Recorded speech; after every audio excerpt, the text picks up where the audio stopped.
दोस्तों, सुज़लॉन एनर्जी की बात करें तो स्टॉक के अंदर फ्राइडे को गिरावट हुई थी। अब इस गिरावट के पीछे सबसे बड़ा रीज़न है बाज़ार में ज़बरदस्त गिरावट।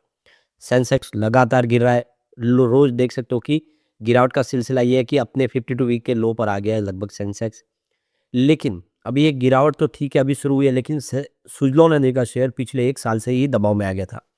और इसके पीछे सबसे रीज़न बड़ा है कि ये बहुत ज़्यादा दौड़ चुका था। कोविड काल के बाद जो उसने रफ्तार पकड़ी थी, बहुत ज़बरदस्त, ₹2 का स्टॉक 86 तक चला गया था। ऐसे में बहुत सारे वो स्टॉक जो लगातार दौड़े थे, थक गए थे। चाहे वो रेल विकास निगम लिमिटेड हो, आरवीएनएल हो, रिलायंस पावर हो, बहुत नीचे आ गए। लेकिन अब आगे की क्या उम्मीद बन रही है? तो यहाँ पे बड़ी अपडेट निकल के आ रही है। सुज़लॉन एनर्जी ने एक बड़ा फैसला किया है। पूरी अपडेट क्या है उसको जानेंगे, और जो म्यूचुअल फंड्स वगैरह है, क्या उनको भी घाटा हो रहा है सुज़लॉन में, या फिर उन्होंने यहाँ पे फ़ायदा कमाया है? तो यहाँ पे बहुत सारी बातें जिसको समझेंगे, और आगे की क्या रणनीति बनेगी सुज़लॉन को। क्या ये गिरावट का फ़ायदा इस समय एक तरह से निवेशकों के लिए आया है, जहाँ पे वो निवेश करें, या फिर यहाँ से अभी दबाव की स्थिति बाकी है? समझेंगे इस वीडियो के माध्यम से। लेकिन फ्रेंड्स, उससे पहले अगर आप पहली बार हमारे चैनल पे आए तो चैनल को सब्सक्राइब कर दीजिए। एक बेल आइकॉन दबा दीजिए ताकि जब भी नया वीडियो बने, पहला नोटिफिकेशन आपको मिले। वीडियो पसंद आए तो लाइक से ज़रूर कीजिए। चलो फ्रेंड्स, वीडियो स्टार्ट करते हैं। मैं हूँ आपका दोस्त एस बी दवे, और हमारे अपने चैनल ऑनलाइन कमाई में आपका बहुत बहुत स्वागत है। तो सबसे पहले सुज़लॉन एनर्जी लिमिटेड के कारोबार की बात करें, 41.40 पर क्लोजिंग थी बीएससी पर फ्राइडे को। 2.50% की गिरावट हुई, 2.5% गिरा सुज़लॉन एनर्जी।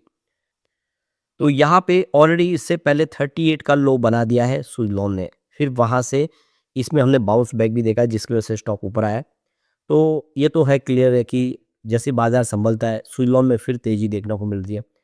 ये गिरावट थी फ्राइडे की, उससे पहले 3 दिन लगातार सुज़लॉन ने पॉजिटिव क्लोजिंग दी है। इससे एक बात समझ में आ रही है कि जैसे ही बाज़ार रिकवर करेगा, सुज़लॉन यहाँ से बहुत अच्छा करने को तैयार है।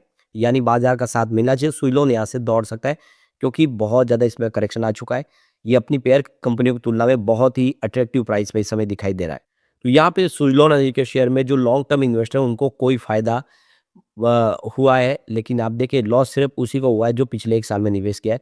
यानी फ़ायदा सबको है, सिर्फ़ 1 साल के निवेशकों को छोड़ के। तो पिछले 1 साल में जिसने भी इन्वेस्टमेंट किया, उसको 23.1% का लॉस हुआ है। तो यो निवेशक जिन्होंने साल भर में सुज़लॉन में निवेश किया है, वो लॉस में आ गए। पिछले 2 साल से जिसका इन्वेस्टमेंट है, उसको लॉस तो नहीं हुआ, लेकिन उसका फ़ायदा भी खत्म हो गया है, क्योंकि मात्र 5.37% की ही तेज़ी बाकी है, और हो सकता है कि बाज़ार थोड़ा और गिरे तो वो भी लॉस में आ जाए। यानी पिछले 2 साल तक जिसने भी निवेश किया, उसको कोई फ़ायदा नहीं हो रहा है। लेकिन वो इन्वेस्टर जिन्होंने पिछले 3 साल पहले इन्वेस्टमेंट किया, उनको अभी भी बम्पर प्रॉफ़िट हो रहा है, और वो है 392% का पॉजिटिव रिटर्न, 400% का शानदार रिटर्न। आप क्लियरली समझ सकते हो ये स्टॉक बहुत बेहतर साबित हुआ है। पिछले 4 साल में जिसने निवेश किया, उसको भी 362% का ज़बरदस्त रिटर्न मिल रहा है।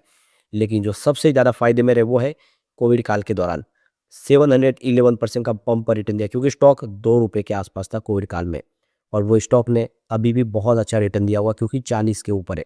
तो जो लॉन्ग टर्म इन्वेस्टर, उनको कहीं किसी को फ़ायदा ही फ़ायदा है, लॉस की बात कहीं नहीं है। सिर्फ लॉस उन्हीं को है जिसने साल 2 साल के अंदर निवेश किया है। अब यहाँ पे जो बड़ी अपडेट निकल के आ रही है, क्रायोजेनिक ओजीसी बैग ने एक यहाँ पे देख सकते हो कि 1 करोड़ का ऑर्डर प्राप्त किया है सुज़लॉन वेस्टर्न इंडिया प्रोजेक्ट की तरफ से। तो जो लेटेस्ट अपडेट निकल के आ रही है, क्रायोजेनिक ओजीसी ने यहाँ पे अनाउंस किया है कि उनको लेटर ऑफ इंटेंट प्राप्त हुआ है, यानी एलओआई 1.20 करोड़ रुपीज़ का, from Suzlon western India project. ये सुज़लॉन की ही कंपनी है जिन्होंने ये प्रोजेक्ट इनको दिया है। तो इसका जो प्रोजेक्ट का जो आप डिटेल देखें, तो यहाँ पे सप्लाई करनी है रूट सपोर्ट और टिप सपोर्ट है। टोटल वैल्यू ऑर्डर की देखें तो यहाँ पे 1,20,46,620 करोड़ की है, और इस प्रोजेक्ट को 8 से लेकर 10 वीक के अंदर कंप्लीट करके देना है। तो यहाँ पे कंपनी ने ये क्लेरिफाई किया है कि ये जो पूरा प्रोजेक्ट है, ये जो इनको ऑर्डर प्राप्त है, जिसमें प्रमोटर या नॉर प्रमोटर ग्रुप एंटिटी से इसका कोई लेना है उनका, ये अवार्ड डायरेक्ट कंपनी को प्राप्त हुआ है। तो इसीलिए आप देख सकते हो कि इसमें रिलेटेड पार्टी ट्रांजैक्शन का कोई मामला नहीं बनता है, यानी रेगुलेटरी जानकारी देने की आवश्यकता नहीं, क्योंकि ये नॉन रिलेटेड पार्टी ट्रांजैक्शन है। तो यहाँ पे देखिए जो क्रायोजेनिक ओजीएस की बात हुई, यह एक इक्विपमेंट सॉल्यूशन प्रोवाइड करती है जिसमें मीटरिंग, फिल्टरिंग, प्रेशर रिडक्शन से ले और ब्लेंडिंग से रिलेटेड कंपनी का कामकाज है। और इसका रिवेन्यू देखें तो 32.90 करोड़ के आसपास है। नेट प्रॉफिट इसका 6.12 करोड़ के आसपास रहा है 31 मार्च 2025 के हिसाब से। तो इसको सुजलॉन एनर्जी की तरफ से ऑर्डर प्राप्त हुआ। अब यहाँ पे बात करें सुजलॉन एनर्जी की, तो ये सुजलॉन एनर्जी के ग्रुप की ही कंपनी, आप देखिए सुजलॉन ग्रुप की कंपनी है Suzlon western India project limited. तो इसकी जो शुरुआत की गई थी कंपनी 2015 में, और ये देखिए नॉन गवर्नमेंट कंपनी है जिसकी कैटेगराइज देखें तो ये अंडर इलेक्ट्रिसिटी, गैस और steam hot water supply industry से जुड़ी हुई कंपनी है। तो अहमदाबाद बेस ये गुजरात की कंपनी सुजलॉन का ही हिस्सा है। सुजलॉन एनर्जी के अम्ब्रेला के तहत इसका कामकाज है। तो कंपनी ने और भी बहुत सारे बिजनेस शुरू किए जिसमें से ये सुजलॉन वेस्टर्न एरिया प्रोजेक्ट भी है। तो इसने यहाँ पे एक ऑर्डर दिया है कंपनी को। तो लगातार कंपनी का बिजनेस बढ़ रहा है और कंपनी का अब पोर्टफोलियो भी बढ़ता हुआ दिखाई दे रहा है। कंपनी अब सोलर और एनर्जी स्टोरेज में भी आगे बढ़ने वाली है। अब यहाँ पे सवाल निकल के आता है, क्या सुजलॉन एनर्जी में जो म्यूचुअल फंड्स ने इन्वेस्टमेंट किया उनको लॉस हुआ या फायदा हुआ है? तो Motilal Oswal large and mid cap ने यहाँ पे इन्वेस्टमेंट किया। उनको पिछले 1 साल का रिटर्न उनका 13.08% है, तो बहुत अच्छा उनको रिटर्न मिला है। पिछले 3 साल में भी उनका इन्वेस्टमेंट है उसको 23.61% का पॉजिटिव रिटर्न मिला है, जबकि 5 साल में जो इन्वेस्टमेंट किया उसको 19.28% का रिटर्न मिला है। यानी ओवरऑल सुजलॉन ओसवाल मोतीलाल ओसवाल की जो कंपनी है, Motilal Oswal large and mid cap fund, इसको फायदा हुआ है सुजलॉन में निवेश करके। इसके अलावा देखें तो Motilal Oswal ELSS tax saver fund ने भी यहाँ पे निवेश किया है और पिछले 1 साल का उनका रिटर्न 11.09% पॉजिटिव है।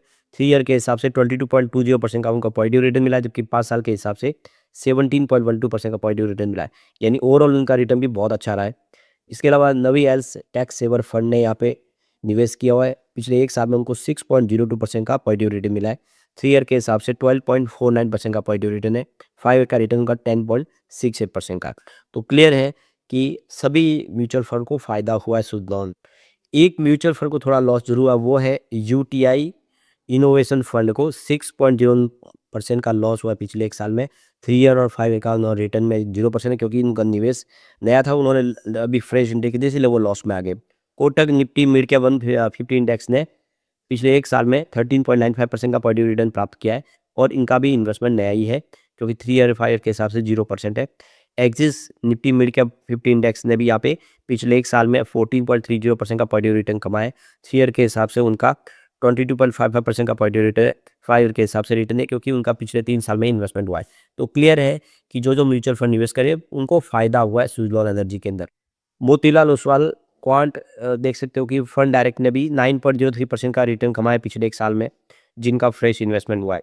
तो क्लियर है कि सिर्फ एक म्यूचुअल फंड को थोड़ा सा लॉस हो, बाकी सभी म्यूचुअल फंड ने कमाई की है। इसका मतलब सुजलॉन अगर आप भी रेड्डी जी के साथ निवेश करें तो उसमें आपको लॉस कभी नहीं होगा। ऐसा ही यहाँ पे संभावना बिल्कुल दिख रही। यहाँ पे सुजलॉन की स्ट्रेंथ देखें तो बहुत सारी है। फर्स्ट स्ट्रेंथ देखें तो company has shown good profit growth of 62.69% for the past 3 year.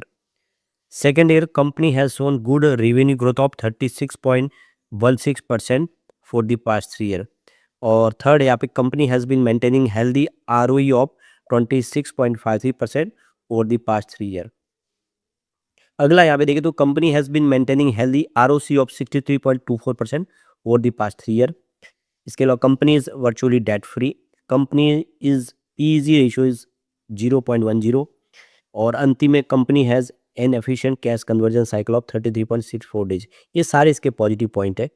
यहाँ पे सिर्फ एक नेगेटिव पॉइंट है, वो है tax rate is low at -42.82। तो क्लियर है कि बहुत सारे पॉजिटिव पॉइंट है, फंडामेंटली कंपनी मजबूत है, चिंता की बात नहीं, बाजार साथ देगा, ये स्टॉक बहुत बेहतर कर सकता है, इसका फ्यूचर वाकई ब्राइट दिखाई दे रहा है। लेकिन फ्रेंड्स, कोई भी इन्वेस्टमेंट करने से पहले अपने फाइनेंशियल एडवाइजर से एडवाइस ले ले या अपना खुद का रिसर्च करें, क्योंकि मैंने वीडियो आपके एजुकेशनल पर्पज़ के लिए ही बनाया। वीडियो पसंद आए तो लाइक से जरूर कीजिए और चैनल को सब्सक्राइब कर दीजिए।